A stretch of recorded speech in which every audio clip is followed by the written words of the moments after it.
நம்ம ஷாப்புக்கு பின்னாடியே பச்சை மிளகாய் செடியும் மொந்த வாழைக்கன்னும் நட்டிருக்கேங்க. ஷாப்புக்கு கடைக்கு தேவைப்படும் அப்படின்னு சொல்லிட்டு டெய்லி ஒரு நாளைக்கு 1 கிலோ பச்சை மிளகாய் தேவைப்படுது. 1 கிலோ கடையில் ரேட் என்னென்னா 80 ரூபா. அதனால சரி ஓகே, இந்த தடவை செடியில் வந்து நிறைய காய் காய்ச்சிருந்தது. இது 2வது பேட்ச்லேயே 2வது டைம் பறிக்கிறேன். ஃபஸ்ட்டு பேட்ச்சில் இவ்வளோ காய் இல்லை, கொஞ்சம் தான் காய்ச்சிருந்தது. சீக்கிரம் செடி பட்டு போன மாதிரி இருந்தது. சரி நீ செடி வேஸ்ட்டு தான் அப்படின்னு நினச்சிட்டு இருந்தேன்.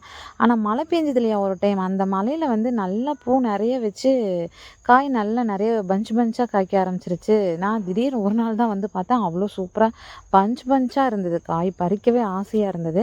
ஒரு 2-3 ரூபா தான் பறிச்சிருப்பேன். அதுவே ஒரு பவுல் நம்பிருச்சு. வெயிட் போட்டு பார்த்தா 1 கிலோ 800 கிராம் இருந்துச்சு. சரி இது ஒரு 2 நாளைக்கு தட்டிக்கலாம் அப்படின்னு சொல்லிட்டு ரொம்பவும் போடலை. செடி கொஞ்சம் தான் போட்டிருக்கோம்.